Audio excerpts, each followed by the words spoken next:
My channel KST mathematics by Sheetal Singh. आज हम पढ़ने वाले हैं triangles, centroid, orthocentre, incentre, इन सब के बिहाव पे आपके एग्ज़ाम में क्वेश्चंस पूछे जाते हैं और ये बहुत ही आसान टॉपिक है। अगर आप लास्ट टाइम में अपने आसान टॉपिक्स को रिवाइज कर लेंगे तो आपके पेपर को क्लियर होने की पॉसिबिलिटीज़ हैं वो बढ़ जाती हैं। ठीक है, मुश्किल टॉपिक्स में अगर आप अटके रहेंगे कि हाँ हम इनको सीखेंगे तो आप अटके ही रह जाओगे। मैं मानती हूँ कि सबसे पहले हमें जो ऐसे टॉपिक्स हैं जिनको थोड़ा सा पढ़ने और थोड़ा सा समझने से हमारे क्वेश्चंस हो जाते हैं, हमें क्या करना है, हमें लास्ट में अपना एग्ज़ाम क्लियर ही तो करना है। तो उसके लिए आप सिर्फ वही टॉपिक्स करो जिनको थोड़ा और कम रिवाइज करने से या जल्दी रिवाइज हो जाते हैं, जो कम पढ़ने से हमारे क्वेश्चंस आसानी से हो सकते हैं। तो सबसे पहले देखो, हर क्वेश्चन में एक या दो क्वेश्चन, किसी में 2 पूछे हैं, किसी में 3 पूछे हैं, किसी में 1 पूछा है, तो हर बार इसकी पॉसिबिलिटी है कि क्वेश्चन पूछा ही जाता है। और एचटेट के एग्ज़ाम में पूरा सिलेबस कवर किया जाता है, चाहे एक क्वेश्चन में 2 या 3 टॉपिक्स को मिक्स करके पूछता है या फिर सीधा डायरेक्ट क्वेश्चन भी पूछ लेता है। तो ये जो टॉपिक मैं आज कराने वाली हूँ, इनके डायरेक्ट क्वेश्चन पूछे जाते हैं। आपको सिर्फ कुछ फॉर्मूले याद रखने हैं जिससे आपके क्वेश्चंस हो सकते हैं। सबसे पहले हम पढ़ेंगे कि ट्राइंगल में कुछ चीज़ें होती हैं। मीडियन होता है, एल्टीट्यूड होता है, ऑर्थो सेंटर होता है, सेंट्रॉइड होता है। पहले आपको वो सब चीज़ें पता होनी चाहिए, फिर उनके फॉर्मूले याद करो और फिर उनके बाद हम करेंगे उनके आए हुए क्वेश्चंस। हाँ जी, देखो, मान लो कि आपके पास कोई एक ट्राइंगल है। ठीक है, ये हमारी ट्राइंगल है ABC। ये ट्राइंगल है। अब इसमें ना हम 3 चीज़ें पढ़ने वाले हैं कि मीडियन क्या होता है, फिर उसके बाद हम पढ़ने वाले हैं कि एल्टीट्यूड क्या होता है, फिर हम पढ़ने वाले हैं कि एंगल बाइसेक्टर क्या होता है। ये 3 चीज़ें होती हैं। एक ट्राइंगल है जिसकी 3 साइड्स हैं, उसमें 3 ही एंगल होते हैं। ठीक है, हमारे पास ये ट्राइंगल है, मैंने 3 आपकी ट्राइंगल बनाई हैं, ABC और ABC। तीनों में हम एक साथ चीज़ें समझेंगे कि मीडियन क्या होता है। मीडियन होता है कि हम ट्राइंगल की, सबसे पहले आपको पता होना चाहिए मिड पॉइंट क्या होता है। कोई भी लाइन का जो मिड पॉइंट है ना, जैसे मेरी ये लाइन मान लो A है, B है, ये मेरी लाइन है AB, लाइन सेगमेंट मेरा AB है। तो जो ये मेरा पॉइंट है M, ये पॉइंट M को हम मिड पॉइंट कब बोलते हैं, जब ये पॉइंट इस लाइन सेगमेंट को 2 इक्वल पार्ट्स में डिवाइड कर देता है। इट मीन्स जो ये वाला पार्ट है हमारा, ये इस पार्ट के बराबर आएगा। जितने सेंटीमीटर की ये लाइन होगी उतने सेंटीमीटर की ये लाइन होगी, मतलब जितनी लेंथ इसकी होगी उतनी ही लेंथ इसकी होगी। अगर ये A है तो ये भी हमारा क्या होगा, A होगा। समझ आया, ये हमारा मिड पॉइंट होता है। अब इसके बाद मीडियन क्या होता है। मीडियन होता है कि हम ट्राइंगल के किसी एक वर्टेक्स से अगर हम लाइन ड्रॉ करते हैं, सामने वाली या अपोजिट हमारी जो साइड दी हुई है उसके ऊपर अगर हम लाइन ड्रॉ करते हैं तो ये जो पॉइंट आता है ना हमारा, ये पॉइंट हमारा मीडियन होता है। मान लो मैंने इसको लिखा M, ये पॉइंट मेरा क्या है, मिड पॉइंट है। सामने वाली जो हमारी लाइन है BC, उसके मिड पॉइंट से मिलाने वाली किसी एक वर्टेक्स से जो लाइन होती है, इसको हम बोलते हैं मीडियन। तो क्या मीडियन एक ही बनेगा? नहीं जी, 3 बनेंगे, क्योंकि 3 वर्टेक्स हैं और 3 ही साइड है। तो कितने मीडियन बनेंगे? 3 बनेंगे। ठीक है, दूसरा मेरा मीडियन ये हो गया। अब उसके बाद मैं तीसरा मीडियन लेती हूँ तो तीसरा मेरा मीडियन ये हो जाएगा। ठीक है, क्लियर हुआ आपको? मान लो ये मेरा M है, ये N है और ये मेरा O है। ठीक है, ये मेरे 3 तो मेरे मीडियन आ गए, AM और BN और मेरा क्या बन रहा है, OC। ये तीनों मेरे क्या है, मीडियन है। इस ट्राइंगल के तीनों क्या हैं, मीडियन है। अब जो ये मीडियन पे इंटरसेक्ट कर रहे हैं, ये तीनों मीडियन जिस पॉइंट पे इंटरसेक्ट कर रहे हैं, इसको फिर हम क्या बोलते हैं। अगर किसी पॉइंट पे इंटरसेक्ट कर रहे हैं, क्या उसकी भी कोई डेफिनेशन होती है? हाँ जी, बिल्कुल होती है। इस पॉइंट को हम बोलते हैं सेंट्रॉइड। इसको हम क्या बोलते हैं, सेंट्रॉइड बोलते हैं। सेंट्रॉइड, ऑर्थो सेंटर, इन सेंटर, इनके बिहाफ पे क्वेश्चंस पूछे जाते हैं। मीडियन का भी क्वेश्चन आया हुआ है। तो देखो, आपको समझ आया कि अब हमने 3 मीडियन बनाए, तीनों मीडियन का जो इंटरसेक्शन पॉइंट होता है उसको हम बोलते हैं सेंट्रॉइड। अब समझो कि एल्टीट्यूड क्या होता है। फिर मीडियन जो है उसके लिए कोई एंगल पे कोई प्रॉपर्टी नहीं है कि उसका एंगल इतना होना चाहिए, लेकिन जो एल्टीट्यूड है ना, एल्टीट्यूड के लिए कंडीशन है कि जो हमारी परपेंडिकुलर लाइन आएगी किसी एक वर्टेक्स से, मान लो मैंने वर्टेक्स लिया A, ये जो 3 पॉइंट होते हैं ABC, इनको हम वर्टेक्स बोलते हैं। और वर्टेक्स की फॉर्म जो है इस तरीके से होती है। मान लो ये X1 है, Y1 है, ये है X2, Y2 और ये थर्ड को हम बोल सकते हैं X3, Y3। वर्टेक्स जो होता है उसमें हम किसी पॉइंट के क्या लिखते हैं, कोऑर्डिनेट्स की फॉर्म में लिखा जाता है। ठीक है, वर्टेक्स, जैसे ये मेरा पॉइंट होगा 2, 3 और मान लो ये मेरा पॉइंट है 1, 2, इस तरीके से। ठीक है जी। अब देखो एल्टीट्यूड क्या है। एल्टीट्यूड किसी एक वर्टेक्स से मैंने सामने वाली लाइन के ऊपर परपेंडिकुलर लाइन ड्रॉ की है, ठीक है। यहाँ मैंने परपेंडिकुलर नहीं बोला था, लेकिन एल्टीट्यूड के लिए कंडीशन है कि ये लाइन हमारी परपेंडिकुलर होनी चाहिए। अब इसी तरीके से मैं बी से ए सी के ऊपर भी परपेंडिकुलर ड्रॉ कर सकती हूँ, है ना, तो ये भी एक परपेंडिकुलर लाइन आ गई।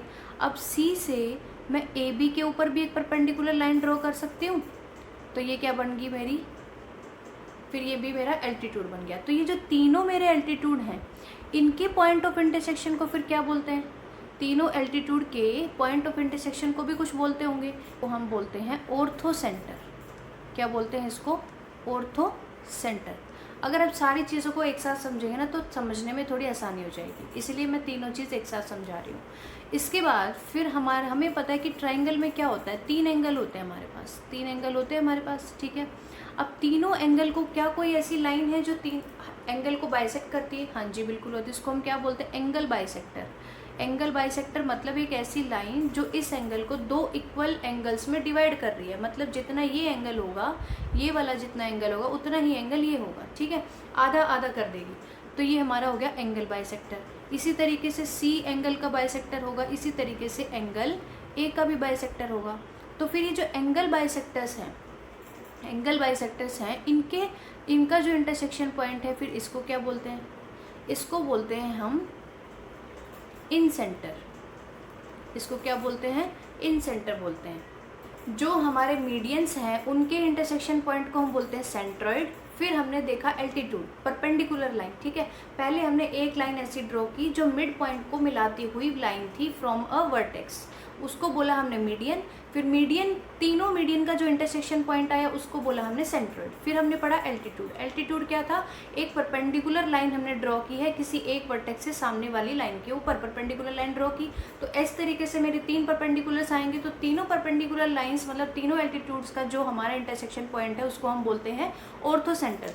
फिर हमने पढ़ा कि इन सेंटर क्या होता है। इन सेंटर हमारा होता है, अगर हम एंगल बाइसेक्टर की बात करें, 3 एंगल हैं, अब हमने साइड्स का तो देख लिया, फिर बचे एंगल्स, तो तीनों एंगल को बाइसेक्ट करवा दो, ठीक है। एक ऐसी लाइन ड्रॉ करो जो एंगल को बाइसेक्ट कर रही है, तो तीनों बाइसेक्टर्स का जो इंटरसेक्शन पॉइंट है फिर उसको हम बोलते हैं इन सेंटर। इतना समझ आया आपको कि what is centroid and what is ortho centre, what is in centre.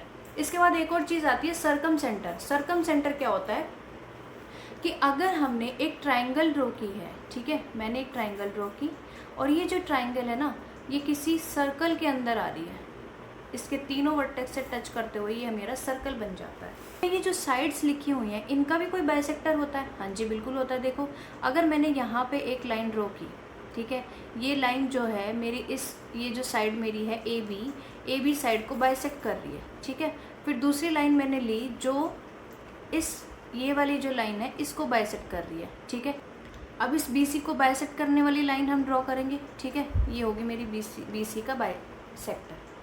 तो अब ये जो साइड्स के बाइसेक्टर हैं, इन तीनों का जो इंटरसेक्शन पॉइंट होता है ना, इसको हम बोलते हैं सर्कम सेंटर। इसको क्या बोलते हैं, सर्कम सेंटर, ठीक है। सेंट्रॉइड, ऑर्थो सेंटर, इन सेंटर और सर्कम सेंटर, चारों चीज़ें मैंने आपको समझा दी हैं, तो चारों को आप एक बार देख के रिवाइज कर लो। यहीं से आपको लिखने की भी ज़रूरत नहीं है, सिर्फ आप इस पिक्चर को देखेंगे तो आपको फटाफट रिवाइज हो जाएगा। अब इसके बाद नेक्स्ट टॉपिक हम पढ़ेंगे कि इनके फॉर्मूले क्या हैं, इनकी क्या रिलेशन है साइड्स के साथ, किस तरीके से क्वेश्चन करे जाते हैं। चलिए,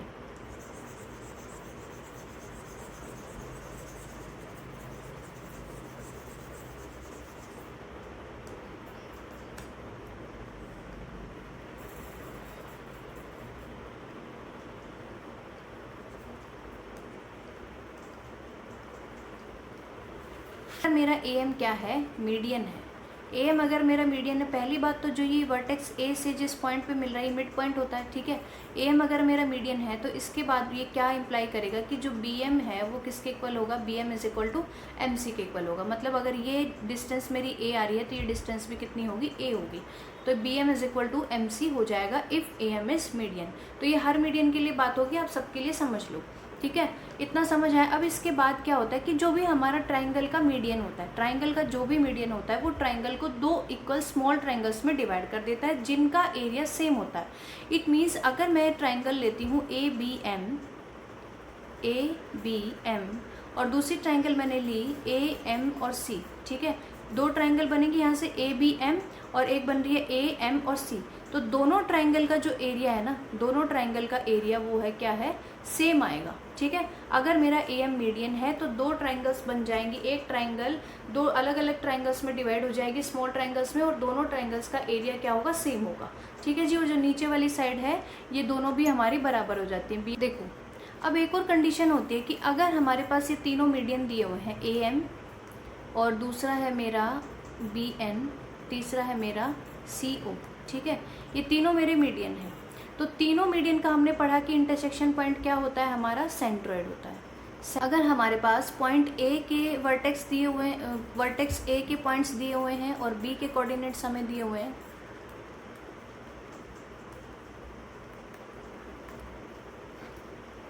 हाँ जी, फिर जो ये सेंट्रॉइड है, इस सेंट्रॉइड को निकालने का फॉर्मूला क्या है। अगर सेंट्रॉइड को हम डिनोट करते हैं G से।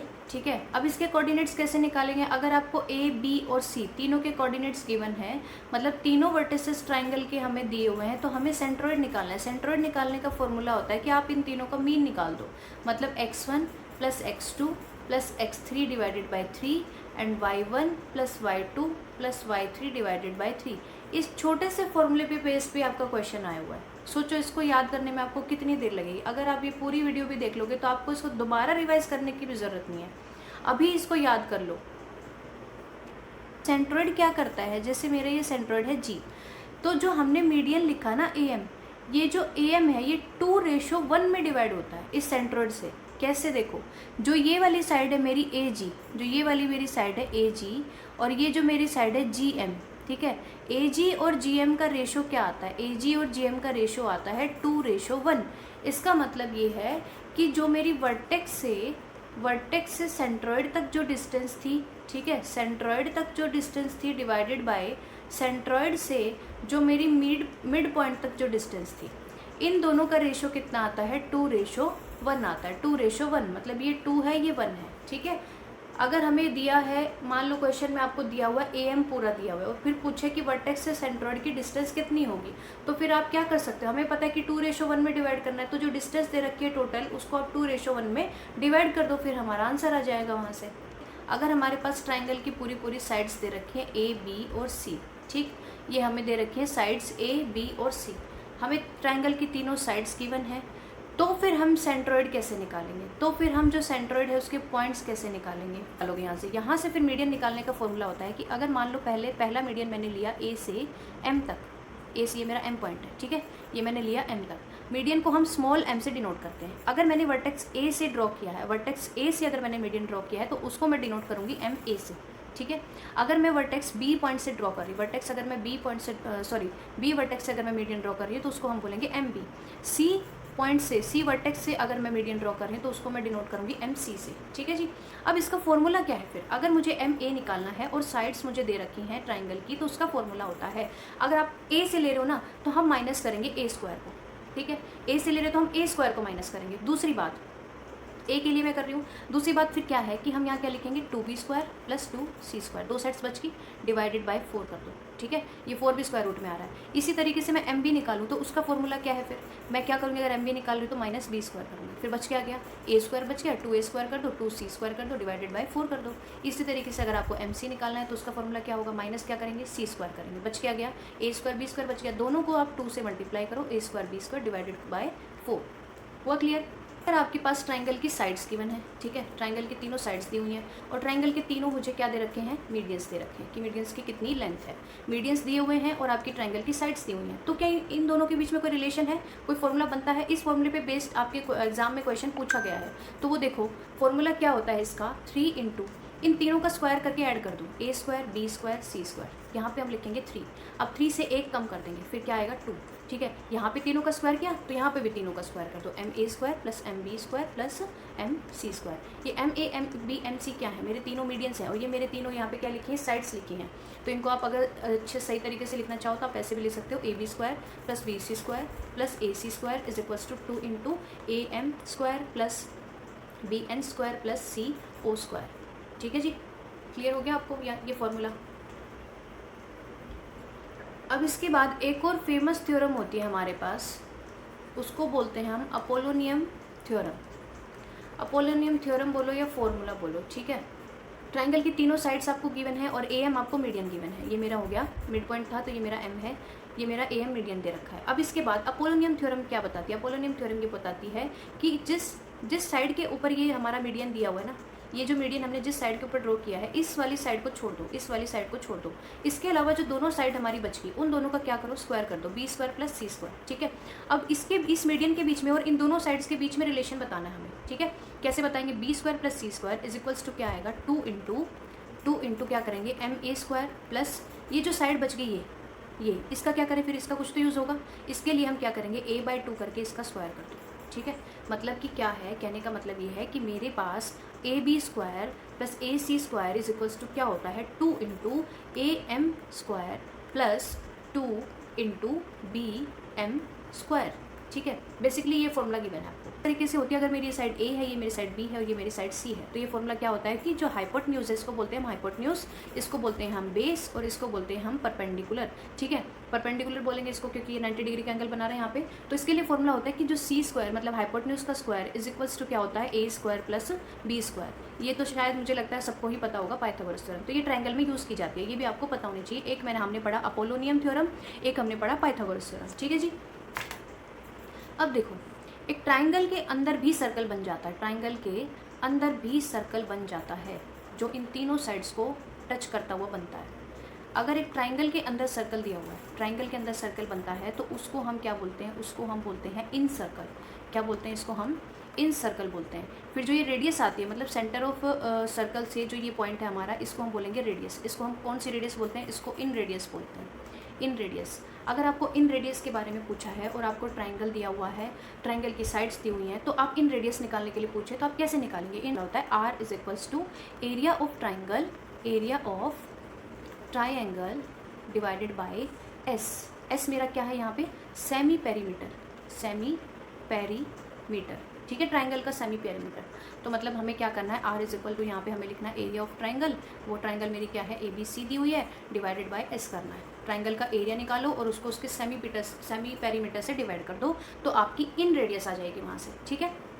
ट्राइंगल के अंदर सर्कल था, अब ट्राइंगल के बाहर सर्कल कैसे बनेगा, हमने अभी देखा था ना सर्कम सेंटर जब हमने बनाया था। तो अगर इस तरीके से बना हुआ है सर्कल मेरा, ठीक है, इस तरीके से मेरा सर्कल बना हुआ है, फिर जो ये सेंटर है इसको हमने क्या बोला था, सर्कम सेंटर। फिर जो ये मेरी रेडियस बन रही है, ये मेरा सर्कम सेंटर है, यहाँ से जो इस पॉइंट को टच करता है ये मेरी रेडियस बनेगी। इसको मैंने बोला, इसको हमने बोलते हैं हम इसको सर्कम सेंटर, ठीक है। और ये जो रेडियस है इसको फिर हम क्या बोलेंगे, इस रेडियस को हम क्या बोलेंगे, सर्कम रेडियस। सर्कम सेंटर हमने पढ़ा था, ऑर्थो सेंटर पढ़ा, सेंट्रोइड पढ़ा, इन सेंटर पढ़ा और सर्कम सेंटर। इन सेंटर और सर्कम सेंटर को ऐसे समझो, अगर ट्राइंगल के अंदर सर्कल दिया है, अंदर सर्कल दिया है, तब जो हमारे बाइसेक्टर्स बनते हैं एंगल के, उसको बोलते हैं इन सेंटर। फिर अगर ट्राइंगल के बाहर सर्कल है, ट्राइंगल अंदर है, उसके बाहर हमारा सर्कल है, तब हमारी जो साइड्स का बाइसेक्टर बनता है, उनका पॉइंट ऑफ इंटरसेक्शन होता है, उसको बोलते हैं सर्कम सेंटर। और फिर जो रेडियस बनती है उसको बोलते हैं हम सर्कम रेडियस। इन सर्कल, इन सेंटर, इन radius, circum circle, circum centre और सर्कम रेडियस, ठीक है। इस रेडियस को निकालने का फॉर्मूला क्या है, अगर आपको साइड्स गिवन है ट्रायंगल की ABC, तो हम क्या करेंगे, तीनों साइड्स की मल्टीप्लाई कर दो, डिवाइडेड कर दो 4 into area of ABC triangle. ये जो मैं लिख रही हूँ ना, इसका मतलब है एरिया, मतलब क्या लिखेंगे, ABC divided by 4 into area of triangle, ठीक है। पेपर में सीधा सीधा पूछ लेते हैं, सर्कम रेडियस बताओ, अगर आपको साइड से गिवन है तो कुछ नहीं करना है, फॉर्मूला लगाना है, मल्टीप्लाई कर दो तीनों साइड्स को, डिवाइड कर दो 4 इंटू एरिया से। प्रोपोर्शनैलिटी थ्योरम होती है, एक बेसिक प्रोपोर्शनैलिटी थ्योरम बोलते हैं उसको। वो क्या होती है कि अगर मेरी लाइन EF जो है पैरेलल है BC लाइन के, मतलब ये लाइन मेरी इस लाइन के पैरेलल, तो ये लाइन, फिर इसके बाद क्या होता है कि ये जो हमारी साइड्स है ना, ये इनके जो रेशियोज़ हैं वो सेम आते हैं। कैसे कि हमारे पास AE बाय EB लिखो, वो किसके इक्वल आता है, AF बाय FC के इक्वल आता है। इसी तरीके से हम ये भी लिख सकते हैं कि AE बाय आप AB लिखो, या फिर आप AF बाय AC लिखो, ठीक है। मतलब कि आपने पहले आधा आधा लिखा यहाँ पे रेशो में, फिर आपने आधा AE डिवाइडेड बाय पूरा AB किया, फिर AF डिवाइडेड बाय पूरा AC किया, ठीक है। ये बेसिक प्रोपोर्शनैलिटी थ्योरम होती है कि अगर इसके बाद इसी का दूसरी थ्योरम इसी में क्या होती है कि अगर मेरे ये रेशो सेम है, AE is upon EB is equal to AF upon FC, अगर ये मेरा सेम दिया हुआ है, ये रेशो मेरा सेम आ रहा है, ये प्रोपोर्शन मेरा सेम आ रहा है, तो जो ये साइड्स का अगर सेम प्रोपोर्शनल में है, तो हमारी जो साइड हमने बनाई है EF, वो क्या हो जाएगी, BC के पैरेलल हो जाएगी, ठीक है जी। अभी मैंने जो आपको थ्योरम कराई ना, उसी के बिहाफ पे ये क्वेश्चन है। इस क्वेश्चन में क्या पूछा है, ये बोल रहा है कि आप हमें क्या बताओ कोई रिलेशन पूछ रहा है बी सी और पी क्यू के बीच में। तो देखो ये हमें ट्राइंगल दे रखी है, इसने बोला कि P Q R points on side A B and A C. तो ये साइड ए बी है, ये साइड बी ए सी है। यहाँ पे एक लाइन है, ये है पी और ये है क्यू, ठीक है। अब बोल रहा है ए पी इसने दिया है 3 और पी बी इसने दिया है 6, ए क्यू इसने दिया है 5 और क्यू सी इसने दिया है 10 सेंटीमीटर। तो हमें बी सी और पी क्यू के बीच में रिलेशन निकालना है। अभी हमने प्रोपोर्शनैलिटी थ्योरम की थी, तो आप चेक करो इसमें बेसिक प्रोपोर्शनैलिटी थ्योरम देखो क्या थी हमारी। अगर ये प्रोपोर्शन हमारा सेम आ जाता है A P upon P B, मतलब A P upon P B is equals to A Q upon Q C अगर हमारा आ जाता है, तो जो हमारी लाइन पी क्यू है वो पैरेलल हो जाएगी हमारी लाइन बी सी के। इसको हम देखो क्या आ रहा है, 3/6 इज इक्वल टू 5/10। दोनों की वैल्यू क्या आ रही है यहाँ से, 1/2 इज इक्वल्स टू 1/2, ठीक है। यानी हमारा ये रेशो सेम आ रहा है। तो it means this implies P Q is parallel to B C. P Q line जो है मेरी किसके पैरेलल हो जाएगी, बी सी लाइन के। अब यहाँ से हमारे पास आता है एक कि अगर मेरे पास आप देखो, अगर आपका A P upon A B, A P अगर अपॉन ए बी अगर मैं करती हूँ ना, ये पूरी लाइन, ये छोटा ए पी और ये बड़ी लाइन ए बी, ठीक है। ये किसके बराबर आएगी फिर, P Q upon B C के बराबर आएगी, P Q upon B C के बराबर आएगी, ठीक है। देखो फिर यहाँ से क्या है, ए पी की वैल्यू क्या है 3 है और पूरे ए बी की वैल्यू क्या है 9 है, क्योंकि 3 + 6 करेंगे ना हम यहाँ से, पूरी साइड मेरी ये 9 बन जाएगी ना, 3 और 6 जोड़ के। तो ये हो गया मेरा 3/9 is equals to P Q by B C. अब यहाँ से क्या आ गया, 1/3 is equals to P Q upon B C आ गया। This implies B C is equals to 3PQ आ गया, ठीक है। तो हमारा ऑप्शन यहाँ से कौन सा ट्रू हो जाएगा, सेकंड ट्रू हो जाएगा। नेक्स्ट क्वेश्चन में पूछ रहा है द साइड्स ऑफ ट्राइंगल। हमें ट्राइंगल की साइड्स दे रखी है और एरिया बताना है, ठीक है। आप ये साइड्स देखो क्या है, साइड्स आपकी कितनी कितनी दे रखी हैं। मान लो ये है मेरी 120, ये है मेरी 22 और ये है मेरी 122, ठीक है। अब आप चेक करो, हमें एरिया निकालना है। एक तो हमारे पास ये फॉर्मूला होता है कि हम square root of s into s minus A करें, s माइनस बी करें और s माइनस सी करें, ठीक है। ए बी सी हमारी साइड्स होती है और s हमारा होता है पेरीमीटर, जिसको निकालते हैं a + b + c/3 करके, 2 करके। ये हमारा सेमी पेरीमीटर का फॉर्मूला होता है। तो हम s निकालेंगे, हमारे पास ये फॉर्मूला होता है, इसको हम बोलते हैं हीरोन्स फॉर्मूला, है ना। हीरोन्स फॉर्मूला हम इसको बोलते हैं। अगर आपको 3 साइड्स गिवन है, तीनों अलग अलग हैं, तो आप ये फॉर्मूला लगा सकते हैं। लेकिन अगर हम इससे थोड़ा आसान तरीके से करने की कोशिश करें, तो आप ये चेक कर लो, क्या ये ट्राइंगल राइट एंगल ट्राइंगल बन रही है। पाइथागोरस थ्योरम लगा के देखो। पाइथागोरस थ्योरम अगर आप लगाएंगे, अगर आप 120 का स्क्वायर करो प्लस 22 का स्क्वायर करो, तो इनका स्क्वायर करके देखो क्या आ रहा है। 120 का स्क्वायर करेंगे 14400 प्लस 22 का स्क्वायर होता है 484। इनको ऐड करेंगे तो हमारे पास आएगा 14, ये हो गया 488, ठीक है। ये हमारा आंसर आ जाएगा। अब क्या ये हमारा 122 का स्क्वायर बन रहा है। देखो पेपर में हमारे लिए ये चेक करना भी एक मुश्किल काम है, और इतनी बड़ी कैलकुलेशन करना, वो भी इतने बड़े बड़े नंबर से, वो भी हमारे लिए एक मुश्किल हो जाए, क्योंकि हमें लास्ट में स्क्वायर रूट निकालना पड़ेगा। तो क्यों ना इतना बड़ा स्क्वायर रूट निकालने से पहले हम इसका स्क्वायर रूट चेक कर लें। इसका स्क्वायर रूट आप चेक करो, क्या ये 122 का आएगा। आप चेक करेंगे ना, तो आप देखना ये 122 का ही स्क्वायर आएगा, ठीक है। 122 का ही हमारा स्क्वायर बनेगा। तो इसका मतलब ये हुआ कि ये जो ट्राइंगल है, ये हमारी राइट एंगल ट्राइंगल हो गई, ये हमारा हाइपोटेन्यूज हो गया, ये मेरा 120 मेरा बेस हो गया, 22 मेरा बेस हो जाएगा और 120 मेरा परपेंडिकुलर हो जाएगा, ठीक है। तो हमारी ये राइट एंगल ट्राइंगल बन जाएगी। राइट एंगल ट्राइंगल का फॉर्मूला क्या होता है। राइट एंगल ट्राइंगल का फॉर्मूला होता है कि 1/2, अगर हमें एरिया निकालना हो इसका, तो इसका एरिया निकालने का फॉर्मूला होता है 1/2 इंटू हाइट, यानी कि परपेंडिकुलर लिखो या हाइट लिखो इंटू बेस लिखो, ठीक है। 1/2 हाइट इंटू बेस। तो हमारी हाइट क्या परपेंडिकुलर है 1/20 इंटू 1/2 इंटू बेस कितना है 22। तो मेरा यहाँ से कितना आ गया आंसर, देखो इसको मल्टीप्लाई करेंगे हम, ये आएगा 1320। तो 1320 सेंटीमीटर स्क्वायर मेरा आंसर आ जाएगा यहाँ से सेकंड। मैंने ये सिर्फ मेथड इसलिए लगाया है कि कैलकुलेशन थोड़ी सी आपकी क्या हो जाएगी, सिंपल बन जाएगी यहाँ से। अगर आपको ये फॉर्मूला नहीं पता है कि मैं पहले ये चेक करूँ कि ये राइट एंगल ट्राइंगल बन रही है नहीं बन रही है, तो आप हीरोन्स फॉर्मूला लगा के भी इसको सॉल्व कर सकते हैं। नेक्स्ट क्वेश्चन में पूछा है if the origin is the centroid of the triangle, ठीक है, जो ओरिजिन है वो हमारी ट्राइंगल का सेंट्रॉइड है विद वर्टिसेस, हमें वर्टिसेस दिए हैं, P दिया है, Q दिया है और हमें R दे रखा है, तो हमें ABC की वैल्यू पूछ रहा है यहाँ पे, ठीक है।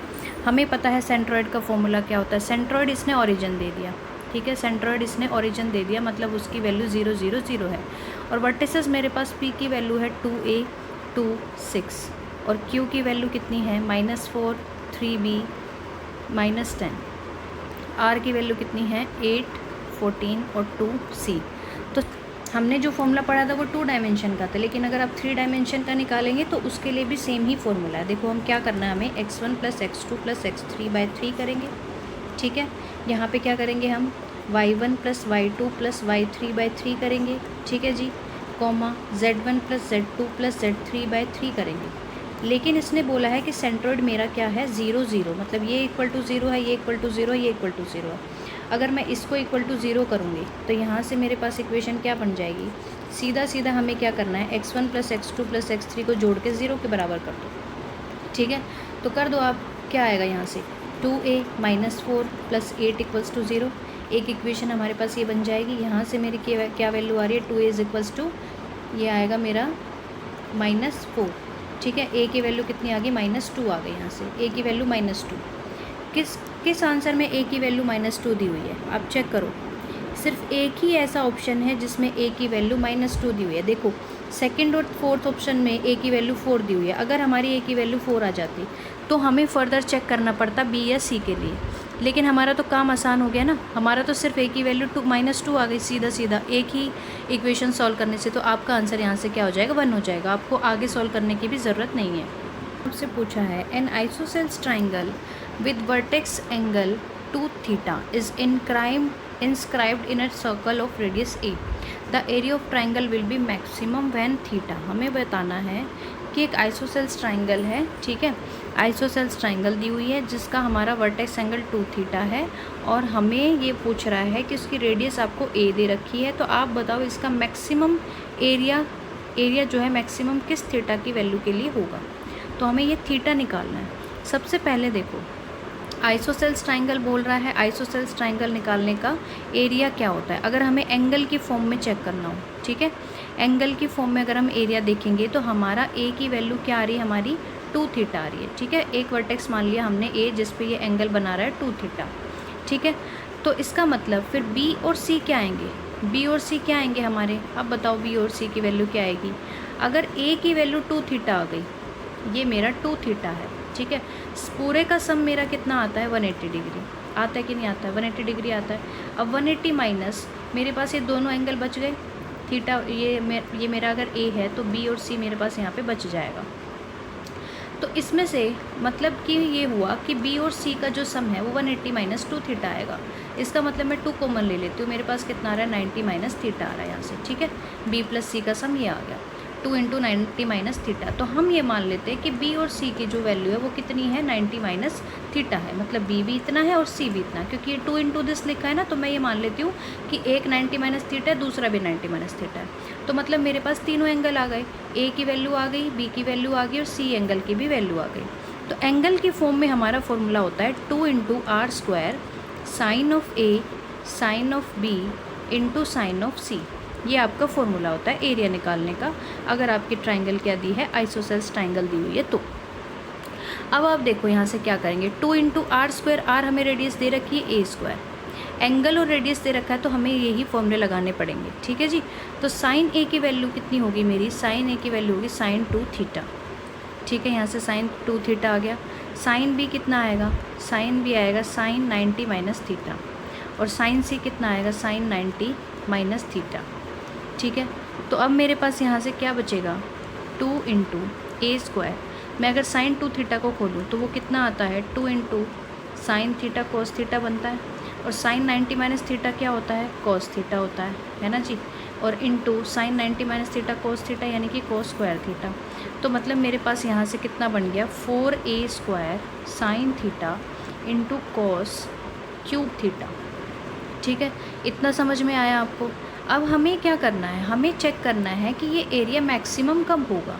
अगर हम किसी भी चीज़ को मैक्सिमम मिनिमम चेक करते हैं, किसी भी एक्सप्रेशन का मैक्सिमम मिनिमम चेक करते हैं, तो हम उसको डिफ्रेंशिएट करके चेक करते हैं कि अगर उसका डिफ्रेंशिएशन इक्वल टू ज़ीरो कर दें हम, मतलब dy/dx अगर हम ज़ीरो करते हैं तो जिस पॉइंट पे हमारा डिफ्रेंशिएशन मतलब हमारा डेरिवेटिव ज़ीरो आता है ना, उस पॉइंट पे क्या होता है, फंक्शन या तो मैक्सिमा देता है या फिर फंक्शन या तो मैक्सिमा देता है या फिर मिनिमा देता है। कुछ इस टाइप से हमारे फंक्शंस होते हैं। तो हम क्या करेंगे, हमें इसका अगर इसकी मैक्सिमा निकालना है, मतलब थीटा के लिए निकालना है हमें, तो हम इसको थीटा के रिस्पेक्ट में डिफ्रेंशिएट कर देंगे। ठीक है, अगर मेरा एरिया ए है तो मैं क्या निकालूंगी, dA/d थीटा निकालूंगी। वहाँ से देखो 4a² कॉन्स्टेंट है, बाहर आ जाएगा, इक्वल टू, पहले हम साइन का करेंगे, कितना आएगा cos theta into cos cube, ऐसे रहेगा तो cos 4 बन गया, प्लस यहाँ पे sine theta as it is रहेगा, और cos क्यूब थीटा का जो है साइन थीटा आएगा डिफ्रेंशिएशन तो साइन स्क्वायर, और माइनस आएगा तो मैं इसलिए माइनस लिख दिया, और 3 हमारी पावर आगे आएगी, और दूसरा क्या बनेगा cos स्क्वायर थीटा यहाँ से।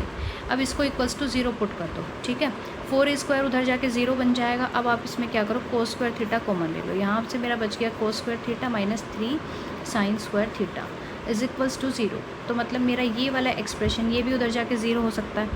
ठीक है, तो हमने क्या किया, इसको लिखा cos square theta minus 3 sine square theta is equals to 0। या तो ये 0 है या फिर ये 0 है, तभी ये हमारी पूरी टर्म 0 बन रही है, तो मैं इसको 0 मान लेती हूँ। ठीक है, मैंने इसको 0 के इक्वल किया, मेरे पास यहाँ से आया cos square theta upon, divide कर दो आप इसको, sine square theta is equals to 1/,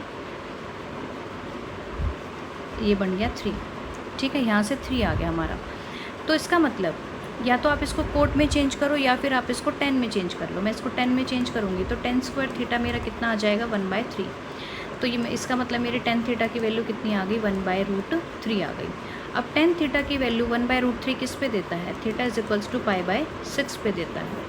ठीक है, अगर आपको ट्रिग्नोमेट्री के क्वेश्चंस भी मेरे से समझने हैं, फॉर्मूले समझने हैं, या इसके जितने भी क्वेश्चंस आए हुए हैं उनकी प्रैक्टिस करनी है, तो आप मुझे कमेंट में ज़रूर लिख देना, मैं आपको ये वाले ट्रिग्नोमेट्री के बिहाफ पे जितने भी क्वेश्चंस आए हैं वो ज़रूर करा दूँगी। ठीक है जी, हमसे पूछ रहा है, there is a triangle ABC in which a median AD is drawn from A to side BC, find out the area of triangle. हमें एरिया ऑफ ट्राइंगल निकालना है if the length AB, BC और AD हमें दे रखा है। तो आगे रफली ऐसे मैंने बना दिया ABC। अब ये बोल रहा है कि AD हमारा जो है वर्टेक्स A से हमारा मीडियन बनाया गया है BC पे, तो ये मेरा क्या हो गया, AD मेरा मीडियन हो गया। इसने वैल्यू दे रखी है, AB की वैल्यू दे रखी है वो कितनी है 10, और फिर इसने BC की वैल्यू दे रखी है वो है 18, और फिर AD मतलब मेरा मीडियन दे रखा है, ये कितना दे रखा है √41। तो हमें एरिया निकालना है यहाँ से। अब एरिया निकालने के लिए आप क्या करो, या तो हम क्या करेंगे, हीरोन्स फार्मूला लगा सकते हैं, है ना, या फिर हम क्या कर सकते हैं, यहाँ से हीरोन्स फार्मूला लगाएंगे तो हमें लेकिन तीनों साइड्स चाहिएंगी। यहाँ पे सिर्फ 2 साइड्स दे रखी है और मीडियन दे रखा है, लेकिन हमने अभी पीछे एक फॉर्मूला पढ़ा था जो मीडियन और साइड्स के बीच में एक रिलेशन थी, साइड्स के बीच में हमारे पास एक रिलेशन थी, और उस रिलेशन से फिर यहाँ पे इस ट्रायंगल में क्या बन जाएगा, इस ट्रायंगल में बनेगा कि AB² plus AC² is equals to 2 × AD² plus 2 × AD हमारा ये था, 2 × क्या बनेगा BC, हाँ जिस पे बन रहा है ना उसका हाफ करते हैं, BC/2 का स्क्वायर। ठीक है, ये हमारा मीडियन है और ये दोनों साइड्स हमें पता चल जाती हैं, इधर वाली AB और ये AC। तो यहाँ इस फॉर्मूले से हमारी AC की वैल्यू हम निकाल सकते हैं। यहाँ हम 10 का स्क्वायर करेंगे, क्या आएगा 100, प्लस AC² हमें निकालना है, इज इक्वल टू 2 × AD का स्क्वायर, √41 है तो 41 आ जाएगा, प्लस 2 × BC कितना है 18, 18/2 मतलब कि 9, 9 का स्क्वायर कितना आएगा यहाँ पे 81। तो मतलब AC² की वैल्यू कितनी आ जाएगी मेरे पास 244 माइनस 100। इन दोनों को ऐड करेंगे और इसको माइनस करेंगे तो मेरे पास आ गया 144। इसका मतलब AC की वैल्यू कितनी आ गई +/-12। अब माइनस में तो साइड होती नहीं है तो AC की वैल्यू कितनी आ गई 12। अब आपके पास ट्राइंगल की तीनों साइड हैं, एक है 10, एक है 18 और एक है 12। तो अब आप हीरोन्स फॉर्मूला यहाँ पे लगा सकते हैं। वो हम इसके लिए पेरीमीटर निकालेंगे। पेरीमीटर कैसे निकलेगा, सेमी पेरीमीटर निकालेंगे, 18 + 12/2 करेंगे, कितनी वैल्यू आएगी, ये जुड़ के हो जाएगा 40/2, तो मतलब 20। S की वैल्यू 20 आ गई। तो अब एरिया निकाल सकते हैं आराम से। एरिया का फॉर्मूला क्या है, S × S - A × S - B × S - C। तो यहाँ पे आप सारी वैल्यूज़ पुट कर दो। 20 माइनस ए करेंगे 10, और 20 माइनस बी करेंगे तो 2, 20 माइनस सी करेंगे तो 8। तो मतलब मेरे पास ये कितना आ गया, 8 दूनी 16, 16 दूनी 32, स्क्वायर रूट 3200। ठीक है, 3200 को आप कैसे लिख सकते हो, 40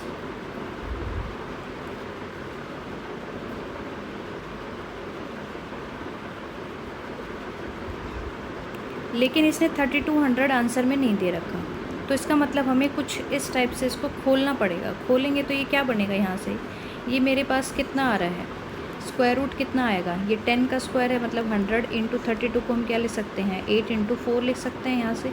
तो ये स्क्वायर रूट कितना बन जाएगा, और ये इसको फिर मैं क्या लिख सकती हूँ, 4 इंटू 2।